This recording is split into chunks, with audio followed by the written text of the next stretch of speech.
સમાચાર મળી રહ્યા છે કેન્દ્રીય ગૃહમંત્રી અમિત શાહ દ્વારા બાબા સાહેબ આંબેડકર વિશે ટિપ્પણી કરતા સમગ્ર ભારત દેશમાં દલિત સમાજ રોષે ભરાયો છે। ત્યારે આણંદ જિલ્લાના આંકલાવ તાલુકામાં મામલતદારશ્રીને આવેદનપત્ર આપી અમિત શાહ રાજીનામું આપે તેવી માંગ કરવામાં આવી રહી છે।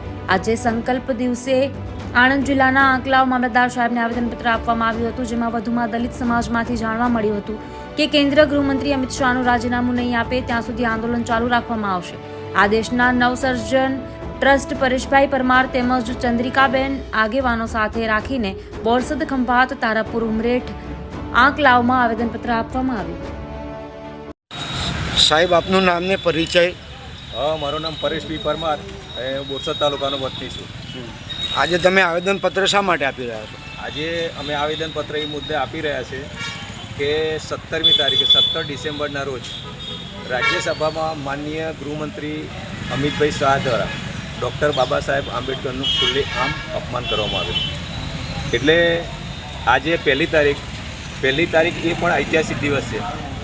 આજે જે કોરેગાંવ છે પૂનાની અંદર, ત્યાં જે યુદ્ધ થયેલું એ આજે ઐતિહાસિક દિવસને ધ્યાનમાં લઈ અત્યારે જે યુદ્ધ ચાલી રહ્યું છે એ બાબા સાહેબ આંબેડકરનું બંધારણ અને મનુસ્મૃતિ એ બે વચ્ચે મોટું યુદ્ધ થઈ રહ્યું છે।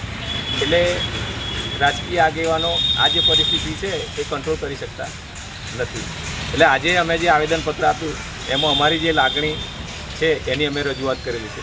એમાં અમે કહ્યું કે ભાઈ ડૉક્ટર બાબા સાહેબ આંબેડકર જે તમામ સમુદાયના નેતા હતા અને એમણે ક્યારેય કોઈનું અપમાન સહેવું નહીં અને ક્યારેય કોઈનું અપમાન કરવું નહીં, એવી વાત બાબા સાહેબ આંબેડકરે અમને શીખવેલી છે। રહી વાત મનુસ્મૃતિની, તો ભગવાન બુદ્ધ એમણે પણ એ શીખવ્યું છે કે પુનઃજન્મ અને પૂર્વજન્મ એવું કશું છે નહીં। એ ભગવાન બુદ્ધ એ આપણને શીખવેલું છે। અહીંયા જે માત્ર જન્મ્યા છે એ જ આપણો સાચો અવતાર ગણાય છે અને હવે પછી કોઈ પુનઃજન્મ કે પૂર્વજન્મ છે નહીં। અને જે દેશમાં ચાલી રહ્યું છે એ એમ કહેવા માગે છે બાબા સાહેબ આંબેડકર તરફ છેલ્લે એમ કહે જો આટલું નામ તમે ભગવાનનું લેતા હોય તો તમને 7 જન્મ સુધી સ્વર્ગ મળે। એટલે એ માન્યતા ખોટી છે। એટલે અમે આંકલાવ તાલુકાના આગેવાનો લગભગ 19 ગામના આગેવાનો અહીંયા ઉપસ્થિત છે અને જે આ અપમાન છે એને અમે વખોડી કરે છે। જય ભીમ।